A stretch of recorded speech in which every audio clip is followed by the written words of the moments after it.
Halo, assalamualaikum warahmatullahi wabarakatuh, sobat semua di bidan. Kali ini aku akan berbagi lagi beberapa contoh soal masih seputar soal SKB CPNS khususnya untuk kesehatan bidan. Nah, di sini aku akan menampilkan beberapa kasus yang sering muncul, yang insya Allah kemungkinan akan keluar di tahun ini. Semoga aja ya, soalnya akan mirip-mirip berdasarkan pengalaman tahun sebelumnya. Soal seperti ini ada muncul, bisa jadi tahun ini muncul kembali, hanya soalnya dibolak-balik. Yang penting kita memahami konsepnya, intinya masih seputar kompetensi bidan. Nah, kita langsung aja ke soal. Ya, di sini aku menampilkan soal contoh berkaitan dengan persalinan ya.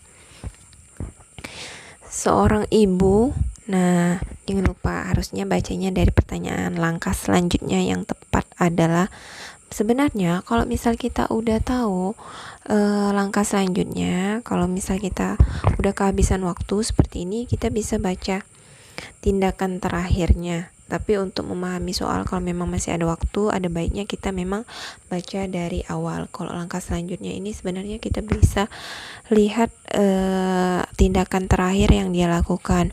Cuman ada beberapa soal materinya itu dibalik. Misal tindakan yang terakhir dia lakukan tuh ditaruhnya di tengah-tengah. Jadi gitu, khawatirnya menjebak. Nah, di sini langkah selanjutnya yang tepat adalah untuk soal pada ibu umur 28 tahun, G1P0A0M0, usia kehamilan 38 minggu, infartu kala 2, sedang dipimpin meneran. Hasil pemeriksaan keadaan umum baik, tekanan darah 110/80 mm Hg, tem atau suhunya 36,8, nadi 84 kali per menit, respirasi 20 kali per menit, palpasi TFU 34 cm, DJJ atau denyut jantung janinnya 148 kali per menit, teratur, his 4 kali 10 menit, lama 40 detik. Nah, saat ini kepala janin telah lahir, tapi belum terjadi putaran paksi luar. Kira-kira apa nih langkah selanjutnya yang tepat menurut kamu? Apakah A, pegang secara biparietal, atau B, cek belitan tali pusat bayi, C, tunggu putar paksi luar, D, lakukan sanggah susur, E, bersihkan muka bayi. Hati-hati terjebak ya. Biasanya kepala bayi lahir langsung main lap-lap muka bayi. Apakah itu udah benar? Apakah itu sesuai dengan pedoman dari asuhan persalinan normal? Nah, di sini aku mau berbagi nih. Ada pedoman asuhan persalinan normal yang berdasarkan midwife update pada saat aku mengikuti MU pada tahun 2020. Nah, di sini ada dibahas. Kamu juga bisa cek di buku bagi kamu yang udah ikut midwifery update. Bisa kamu cek di buku masing-masing. Nah, di situ ada dijelaskan urutan-urutan atau langkah-langkah dari APN. Secara ringkasnya aku bacakan ya. Yang pertama, setelah kepala tampak 5-6 cm di depan vulva, atur posisi ibu. Kemudian, siapkan alas bokong dan letakkan handuk di atas perut ibu. Setelah itu, menggunakan sarung tangan, lakukan steneng untuk menjaga perineum, dan tangan kiri di atas simpisis untuk mencegah robekan ke atas. Kemudian segera setelah kepala lahir, nah di sini dia nih. Segera setelah kepala lahir, cek lilitan tali pusat. Nah, kita ketemu nih jawabannya, yaitu B, cek lilitan tali pusat. Jika lilitan longgar, lepaskan. Jika erat, jepit klem dan potong di antara kedua klem. Kemudian setelah itu tunggu putaran paksi luar.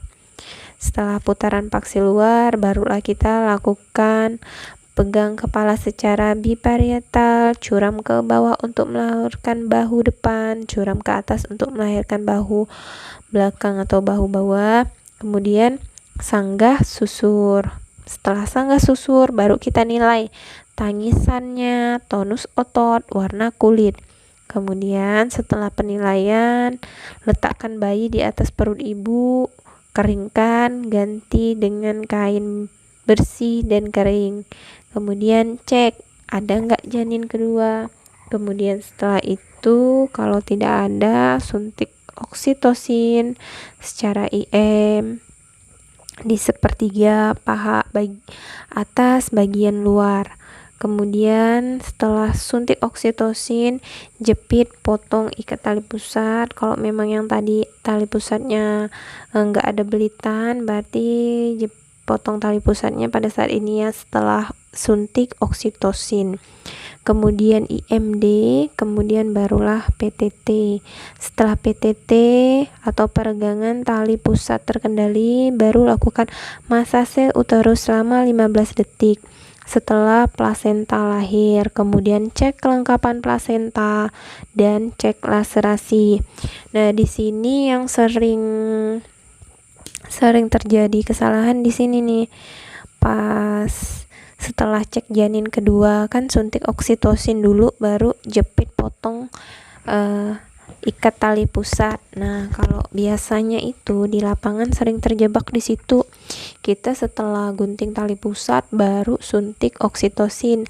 Padahal menurut pedoman asuhan persalinan normal itu harus suntik oksitosin dulu, baru kita potong tali pusat. Kemudian yang menjebak di sini juga ini nih, salah satunya bersihkan muka bayi sama cek belitan tali pusat. Nah, biasanya di lapangan itu banyak kasusnya begitu kepala lahir dilap mukanya seperti itu. Tapi untuk menjawab soal di SKB ini, kita harus benar-benar sesuai dengan langkah-langkah APN yang ada. Jadi kayak gitu, silakan buka kembali untuk mengingat-ingat kembali langkah APN terbaru seperti itu ya. Kemudian untuk soal yang kedua, nah di sini ditanyakan adalah rencana tindakan yang tepat untuk kasus di atas. Berarti rencana nih tindakan ke depan seperti apa? Ada seorang ibu umur 25 tahun, G3, P1, A1, M0, usia kehamilannya 37 minggu. Datang ke puskesmas dengan keluhan mulas, ingin melahirkan. Hasil anamnesis, ketuban pecah sejak 1 jam yang lalu. Hasil pemeriksaan keadaan umum baik, tekanan darah 110/80 mm Hg, nadinya 80 kali per menit, respirasi 20 kali per menit, temperaturnya 36,6 derajat Celcius, semua dalam batas normal masih ya. TFU-nya 28 cm, letak lintang. Nah, sini ketemu masalahnya. DJJ atau denyut jantung janinnya 142 kali per menit teratur. Kemudian HIS 2 kali 10 menit, lamanya 35 detik. PT pembukaan 4 cm, porsio lunak, ketuban negatif. Dan menurut kamu apa nih masalah yang ditemukan? Nah, iya betul, ketubannya udah negatif, pembukaan 4 cm. Kemudian yang jadi masalah adalah letak lintang dan ketuban negatif ya. Kemudian rencana tindakan kamu apa? Apakah nilai warna air ketuban, observasi, pasang infus, rujuk, atau evaluasi ulang 4 jam kemudian? Nah, ini sebenarnya udah jelas sekali jawabannya ya. Jadi, ketika kamu menemukan soal seperti ini, kamu cari tahu diagnosanya apa. Nah, kalau seperti ini kan berarti kan dengan letak lintang. Habis itu dengan ketubannya udah pecah juga, tapi ketubannya pecah masih dalam batas normal ya. Terus sudah menemukan masalah, berarti rencana asuhan atau rencana tindakan yang tepat yang harus kamu lakukan apa gitu. Kalau udah kayak gini, nggak mungkin kamu tanganin lagi. Meskipun kamu di puskesmas Ponet sekalipun, ya ini harus dirujuk. Karena kalau udah lintang, ya mau dipaksain kayak gimana pun nggak bakalan lahir. Yang ada nanti malah jadi IUFD. Jadi rencana tindakan itu dirujuk. Kenapa bukan nilai warna air ketuban? Ya kalaupun misal air ketubannya warna apapun, ya kalau misalnya udah letak lintang, kita nggak bisa nanganin, percuma juga. Observasi tetap kita lakukan sepanjang perjalanan dan persiapan rujukan. Karena kalau dirujuk ini berarti kan di situ secara nggak langsung kita udah memenuhi kriteria yang syarat rujukan itu. Dulu itu disebut apa ya, kalau waktu kuliah itu namanya bakso kuda ya rencananya ya. Nah, seperti itu. Oke, jadi jawabannya dirujuk. Nah, terima kasih untuk kamu yang sudah menonton video ini. Semoga video ini bisa membantu kamu untuk belajar dan menjadi gambaran untuk soal-soal SKB yang akan keluar. Semoga bermanfaat, semoga sukses dan meraih NIP di tahun ini. Semoga apa yang kamu harapkan dari kemarin-kemarin bisa tercapai di tahun ini. Amin. Terima kasih.